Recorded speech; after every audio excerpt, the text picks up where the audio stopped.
Hello, and welcome back to the Caliphs, the rise and fall of Arab power. My name is Zaid Wahab, and today we'll discuss the striking and widely praised reign of Omar II. His reputation for piety must have led to high expectations from the umma, but I don't think anyone foresaw the radical reforms he had in mind. It's frustrating how sparse the record is during this fascinating time for the caliphate, but we'll do what we can to sketch out a coherent picture in episode 31, Omar ibn Abdulaziz.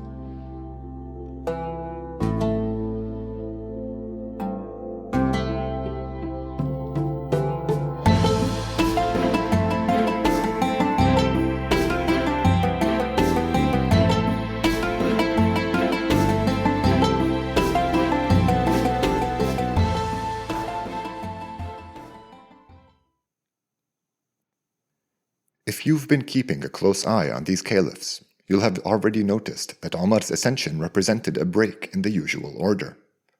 The Umayyads passed power to their brothers or sons, and while Omar was a grandson of Marwan, he was not a son of Abdul Malik. Maybe this seems trivial, and it probably would have been so if he fit his clan's mold more generally. But as we'll discover today, Omar ibn Abdulaziz was an altogether different kind of leader. So much so that his reign is sometimes described as a sort of religious interregnum during this period of Umayyad supremacy. Anyway, there's no rush to zoom in on this religious angle of his. Narrations about his piety make up an overwhelming majority of the material we have about the man. Let's start with our customary pre-caliph coverage instead, and in it we will find some good clues for why Omar was so different from his cousins. He was born in Medina just a year before Yazid bin Muawiyah died and brought down Umayyad power with him. Omar's father, Abdulaziz, was made governor of Egypt after the Umayyads managed to retake the province from the sons of al-Zubayr when Omar was around 7 years old, and by the time he was 10 or 12, Medina had been retaken and the second fitna resolved. His father was much more pious than Abdul Malik, and he sent Omar to be raised and educated in Medina, where the young Umayyad impressed everyone with his devotion and cultivated strong ties to the city's religious notables. His uncle, Abdul Malik, ordered Omar to Damascus and wed him to his daughter Fatima shortly before the caliph passed away. Before too long, the new caliph, al-Walid, returned Omar to Medina as its governor, and we have already covered the rest of his career up to this point. Omar may have exhibited a proclivity for the religious from a young age, and his time in Medina clearly nourished those inclinations and went on to shape his entire identity. I have so much material about his piety and devotion that I'm truly spoiled for choice when it comes to which I should relate to you. He lived as simply as he could, endeavoring to spend as little of the people's money as possible. On a visit, one of his Umayyad kin complained to the caliph's wife about the insult of being fed nothing but plainly cooked lentils twice in a row, and she replied that it was all they ever ate. He never remarried after achieving power, nor kept a harem, and seems to have spent most of his time at the mosque. He stopped paying court poets for flattery, but our sources have plenty of honeyed words to report, and they insist that his Islamic demeanor made the bards of the Ummah sing his praises higher and more sincerely than for any caliph before him. It's not clear if Omar had a court. In fact, where Omar spent his short time in charge is a matter of contention. He seems to have shied away from opulent palaces and even populous cities altogether. I may have implied that he was in Damascus when Sulayman had died last episode, but it seems like he may have been in nearby Dabiq, a much smaller town. I find al-Yaqubi's account to be the most convincing.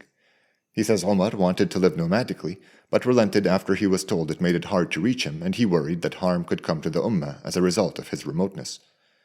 He went to Damascus but couldn't stomach the crowds and left within a month. Then he tried Halab, but that was more of the same. Then on his way to Homs, while staying in a monastery some distance away from town called Deir Sam'an, he had to deal with some caliph business and afterwards figured he could just work from there. The problem with describing Omar's reign is that all we have is a bunch of stories about how religiously enlightened he was. We will need to mine these for context and other information, but their focus will always be on his piety, and they are predictably prone to exaggeration. The timing is all over the place. Al-Tabari's first story about the caliph ends with, quote, Omar died 3 days later, immediately followed by a number of speeches he made or letters he sent his governors demanding they behave better. I'm going to try and contrive a timeline, but keep in mind that we don't really have a leg to stand on here. One of the first things Omar did was recall the armies sent to conquer Constantinople. Maslama had been unable to make any progress in the year or two he spent around the Byzantine capital. He was returned to his position as governor of the northern parts of the caliphate, Mesopotamia, Azerbaijan, Armenia, and Qinsarin. It's telling that this campaign was halted almost as soon as Omar's reign began, and as a result some have viewed Omar as a pacifist who was anti-expansion. While I can see the truth in that, I think it's more useful to use the opportunity to reflect on its similarity to Omar ibn al-Khattab's prioritization of internal reform during his reign. While the caliphate grew immensely under Omar I, and as a result he is never described as anti-expansion, he was more concerned with figuring out something that worked for the lands he already had than conquering new ones, which I think is closer to where Omar II was coming from. The fact that the caliph gave up on the campaign so quickly also reinforces the idea that the Byzantine invasion was just Sulayman's vanity project. We're told that at some point, probably not too long into his reign, Omar summoned Yazid ibn al-Muhallab from Khurasan. Yazid left his son Mukhallad in charge and made his way to the caliph warily. Depending on who you read, it may have been an open secret that Omar despised Yazid's casual savagery. There's a neat narration which says that Yazid approached the caliph in very simple dress, prompting Omar to ask why he wasn't wearing the fine silks he was usually seen in. Yazid's reply was that the people looked to their leaders for guidance, sort of blaming his lavish lifestyle on Omar's predecessor Sulayman. Anyway, the unconvinced Omar accused the governor of hoarding wealth, demanding he return all undue gains to the treasury. And when Yazid insisted that he had nothing to return, he was placed under arrest. The caliph sent a man to replace him as governor of Khurasan, along with new orders to all his other governors. His directives were simple and straightforward, and they proved to be the deepest policy changes the caliphate had experienced for generations. Given his preoccupation with religious teaching and precedent, we shouldn't be surprised that Omar looked beyond his own clan to the rightly guided caliphs for inspiration. His reign is most often compared to that of his namesake, Omar ibn al-Khattab, the Umma's second caliph, who was also his mother's grandfather. The resemblance went beyond their austere tastes. Generally, it had more to do with their maximalist stance on the responsibilities of the caliph, understanding themselves to be culpable for any acts committed in their names. As a result, both replaced any governors at the slightest hint of corruption, regardless of status within the Ummah. They encouraged their people to report any such misconduct, and some narrations say Omar even offered a standard cash reward for any complaints which led to injustices being uncovered, even accepting complaints from non-Arabs. When the people of Samarkand protested that they had been treated unfairly under Qutayba, back during al-Walid's reign, the caliph ordered a judge be appointed to look into the matter. The victimized people of Iraq and the East had the most to gain from these developments. Omar disallowed his governors from putting anyone to death without getting his approval first, which cut down dramatically on the use of the punishment in the region. There was a whole slew of oppressive taxation which al-Hajjaj had devised for his domains, on everything from festival goods to procreation licenses. Omar undid all of those, which restored the status of the Iraqis and almost brought them to equity with the Syrians. Another move which went a long way in that regard was his recalling of the Syrian garrison of Wasit back from Iraq, something I'd like to tell you more about, but our sources don't give us anything to work with. They don't even mention the decision outright, but it can be safely inferred from other material. Now, even more consequentially and courageously, Omar became the first caliph to take a stance on the status of the Mawali within the caliphate. Mawali is plural of Mawla, and it refers to the non-Arab Muslims who were especially numerous in the East. The position he adopted towards them was unassailable. As commander of the faithful, he had a responsibility to administer justice to all Muslims, who were equal in the eyes of God. There were loud grumblings from his governors, who warned that such a policy would lead to more conversion to Islam. It's like they didn't know who they were talking to, and when the caliph seemed unconcerned by that prospect, they explained that conversion would lower the Ummah's tax revenue, since Muslims didn't have to pay a poll tax. Again, wrong crowd, guys, and the caliph replied that it was his responsibility to guide the people, not tax them. One official even made the idiotic suggestion to make tax exemptions contingent on circumcision, which he hoped would prove too painful a test of faith for any man to go through. Omar, deeply unimpressed, replied that God had not sent Muhammad to circumcise mankind. The anticipated wave of conversion that washed over the caliphate mainly took place across what we know today as Iran, but people also started adopting Islam in large numbers in other provinces like Syria, Egypt, and Africa. Although some narrations insist that many converted right after Omar's decrees, we don't have enough information to tell the extent or pace of these conversions, and it is unlikely that immediate changes were substantial. See, you couldn't just say you'd converted. You had to physically move and live within the nearest Muslim city, and obviously there was a real limit on how many could be accommodated. We do hear a little more about Mawali living alongside Arabs, and predictably, the stories convey a sense of resentment from the Arabs, who, for example, refused to pray alongside the new Muslims and excluded them from their mosques. Still, without question, the changes Omar enacted vastly improved the lives of non-Arab Muslims. Not only were they taxed less, they were finally allowed to join the Ummah's armies and earn a pension from the state for their services. When the caliph found out that the man he had replaced the Muhallabs with as governor of Khurasan was not paying the Mawali he used in his armies, that he addressed them harshly and displayed favoritism towards the Arabs, he immediately had him replaced.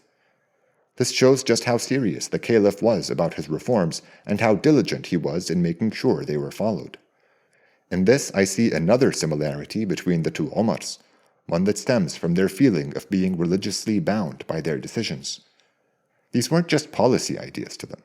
The way they saw it, they were being faced with moral quandaries, and they would have to answer for their choices before God on the day of judgment.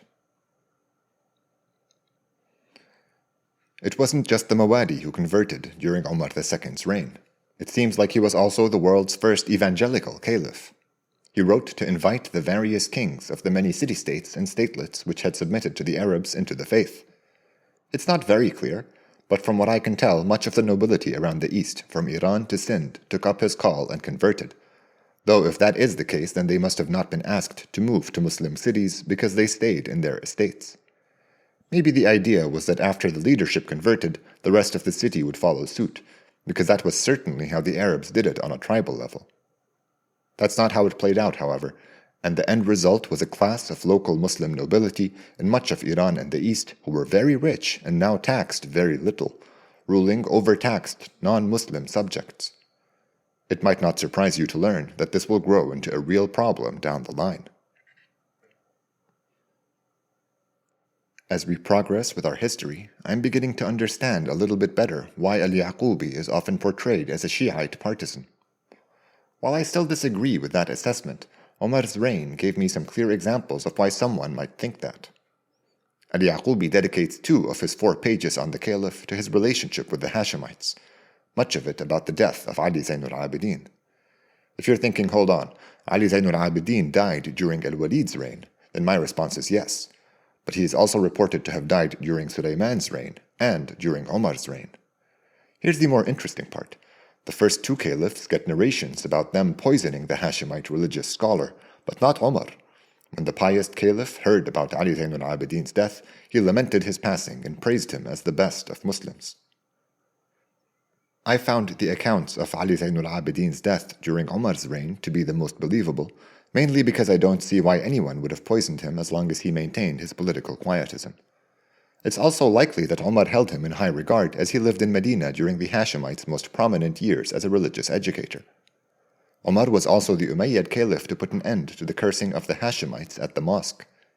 This had been going on since it was originally mandated by Muawiyah during the first fitna, and its cancellation did wonders towards restoring the standing of the Hashemites within the caliphate. He further honored the Prophet's clan by returning to them the Prophet's estate at the oasis of Fadak. One narration even maintains that he gave the Hashemites 1/5 of the treasury, basically recognizing their claim to be the heirs of the Prophet, but that's a bridge too far, I think. We've covered most of what we have on this caliph, and I'm pretty sure a uniform picture of the man is beginning to emerge. We still have that narration which Al-Tabari opened with, and it's a good one because, while it probably is based around some factual events, it quickly morphs into an almost transparent attempt to use Omar's reign to rhetorically justify the religious legitimacy of the entire Umayyad caliphate. So here's what happened. A bunch of Iraqis broke away from the Ummah about a year into Omar's reign. Some narrations say Omar just sent Maslama to crush them and that was that. But others insist that the caliph's orders were that nobody attack them in any way unless they spilled Muslim blood first. Very first gen, no? Instead, Omar sent these new Kharijites messengers asking them how they justified their claims that they found life in the caliphate sinful. The caliph then generously proposed to debate them in public, telling them that if they could convince him of the virtue in doing anything differently, he would do it, but that if they couldn't, then they should be satisfied to return to the fold. They agreed, and thus gave us some of the longest narrations we have about Omar's reign. First, some pleasantries were exchanged. The Kharijite emissaries, there were 2 of them, thanked the caliph for his initiative, and he, in turn, assured them that he believed in the sincerity of their religious objections. Things began in earnest when the Kharijites argued that the deep changes and reversals he had ordered pretty much amounted to an admission that his predecessors had been unjust in their management of the Ummah. They said that while they appreciated these changes, they were too little too late. He should just admit that his kin had gone so far against scripture that they were effectively infidels, and to curse them accordingly. Omar's reply started by saying that cursing was not virtuous. Then he quoted a couple bits of scripture, which together stressed the importance of having faith that God would guide his ummah and its leaders towards the good. He added that despite the differences in opinion he had with his predecessors, they were Muslims who prayed, fasted, and fulfilled the religion's other tenets, so it was uncivil to question their faith. Then he went on the offensive. He asked the Kharijites whom they considered to be the best of caliphs. When they replied with the predictable Abu Bakr and Omar I, he gave them a history lesson about how Omar had reversed many of Abu Bakr's decisions, his point being how that didn't count against either one of the rightly guided caliphs. He then asked them if they agreed with the early Kharijites, and when they said they did, he pointed out the various inconsistencies in their positions. He concluded by telling them that their actions were misguided despite their originally sincere intentions, that in their unreason they were doing what the Prophet had shunned, and shunning what the Prophet had done. In their final remarks, the 2 Kharijites asked Omar why he hadn't named a worthier man than Yazid bin Abdul Malik as his successor. It was well known that Yazid was close to al-Hajjaj's loyalist network, and many expected him to display a similar disregard for Muslim life once he was in charge. Omar said that this was something decreed by his predecessor, and that he hated breaking the man's will. But the pair objected that he had a responsibility towards the Ummah to leave it in good hands, to which the Caliph had no reply. With this, the debate was over. One Kharijite said he accepted all the Caliph's argument and gave his pledge of allegiance anew, and another said that he had to follow his tribe's position and return to the Kharijites, who were promptly crushed by the Caliphate's armies. So that's it. Besides some redundant testimony on how religious he was, we have covered everything we have on Omar ibn Abdulaziz. His reign didn't last much longer than his predecessors, totaling around 2.5 years. As Omar's eldest son died of a disease shortly before the Caliph, it is probable that a plague got them both. It was quite tragic as they were very close, and our sources include some moving narrations about the pair. There are accounts which speculate that Omar's family poisoned the Caliph, usually saying that after his debate with the Kharijites, he began giving serious thought to naming a non-Umayyad successor. That's why Al-Tabari's narration on the debate, the one he opens Omar's reign with, ends with the Caliph died 3 days later. Even in these salacious narrations, there is a focus on Omar's virtue.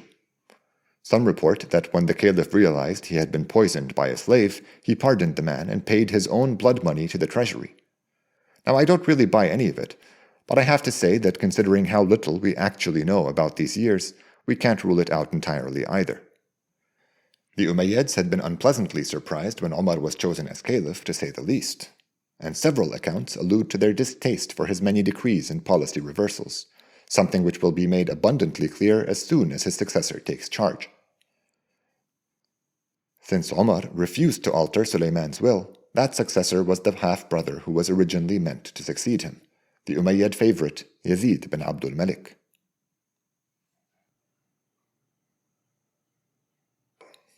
Let me tell you one final snippet we get about Umar's death before moving on. This one from al-Mas'udi's entertaining history, which has some fun accounts about Umar, well, about everyone, really. Someone who features a lot in al-Mas'udi's history is the Emperor of Byzantium, who is often given the name Constantine. Al-Mas'udi reports how Umar had sent emissaries to call him to Islam. Shortly after his messengers invited the emperor to join the faith, news arrived that the caliph had passed away, and the men wept openly in Constantine's court. The emperor attempted to console them. Then he testified that this monk of Umayyad had been the greatest caliph yet, and that his saintliness resembled the ideals outlined by Jesus himself. As you can see, Constantine is a lot more than a simple rival in al-Mas'udi's history. He is sometimes used as a foil to reflect an imagined standing the umma or the caliph would have held. Al-Mas'udi's Constantine would express his admiration for the best caliphs and critique the ones he found wanting. It makes for fun reading, but I have to admit I haven't used much of al-Mas'udi's history during these last few episodes. We now get to the best but most speculative part of our journey, the one where we try to assess the caliph's reign. Let's start with how his contemporaries viewed him, or how they told their children they viewed him, at least. Unsurprisingly, our sources, ever eager to vindicate the religious, tell us that Umar was loved far and wide across the caliphate by absolutely everyone, with the possible exception of his clan. They bring out many short accounts of people honoring him for his enlightenment. Here are two of my favorites. Umar's first year in charge coincided with the beginning of the 2nd century in the Muslim calendar, and so the idea that God sent someone to renew the faith every 100 years took hold pretty quickly. We will probably cover the next two men who get dubbed restorers of the umma, but don't hold your breath. They will be pretty unconvincing by comparison. The other honor is how some sources refer to Umar as, quote, the 5th of the rightly guided caliphs. But we have good reason to be skeptical about these claims surrounding Umar's approval rating. We know for a fact that the Arabs hated it when they were asked to play nice with peoples they had conquered. Umar went further than anyone before him in enforcing policies which forced the Ummah to mix with these peoples, and I believe it's reasonable to assume that the Arabs serving in faraway Khorasan and Africa must have been disdainful of this new system. After all, just because the caliph was enlightened didn't mean that his Ummah agreed with him. Like with almost everything about Umar II, there isn't enough evidence either way. The Arabs may have loved him for his piety, had a problem with his policies for being informed by that piety, or indeed, both. It's also interesting that we only hear about the Kharijites now that a God-fearing man was in charge of the caliphate. Abdul Malik and his commanders had brutally snuffed out their many movements, and they fall out of our history books for about a dozen years, until Omar ibn Abdulaziz comes along. Sure, the disbanding of the garrison at Wasit may have helped them decide to pull the trigger on their little escapade, but I think these Kharijites misunderstood Omar's ascension as a weakening of the Umayyad clan. I suppose it's not that much of a misreading, actually. The clan's power and unity were at a low point during his time in charge. He held no special preference for his kin, nor did he try and maintain a caliphate-wide patronage network through them, as Abdul Malik's paradigm seemed to necessitate. Still, the state wasn't weak in the sense that the caliph would just let these folks walk out and split the ummah, claiming religious objections no less. Omar I would never have stood for it, and they should have known that neither would Omar II. So if Umayyad power had ebbed while Omar was in charge, what about Arab power? It's a tricky question, and so you'll have to accept an equivocal answer. See, I think that Omar's most important legacy was his addressing the status of non-Arab Muslims in the Ummah. A change in something so fundamental had a profound impact on everything, all the way up to the sort of political project the caliphate was. The Arabs had never strictly banned conversion to their religion, but acceptance into the Ummah was considered an altogether different thing, never even on the table for these non-Arabs. But now that the Mawali could fight alongside them and earn back the revenue of their province's taxation, the Arabs were no longer a sort of conquering military caste extracting tribute from a mass of settled populations. The caliphate now had the potential to grow into something multi-ethnic, which, if guided correctly, could have taken it to another level altogether. However, transformations like these took time, something which Omar was sadly denied when he passed away around the age of 40. Maybe if he had lived for another decade or two, he could have overseen the building of durable ties between the Arabs and the various people that they lived among, but it was not to be. Omar's reign was short, badly documented, reverent, revolutionary, and ambitious. I know I can't be sure what exactly was going on, but I like the vision and the commitment, so no complaints here. Omar II really ought to be praised. If his piety doesn't appeal to you, there's his sense of justice, his personal responsibility, his asceticism, his courage in addressing the stuff with the Mawali. An impressive list, to be sure. He was truly unique among the Umayyads, and that sharp contrast will be on display next time when we discuss his successor, here on the Caliphs, the rise and fall of Arab power.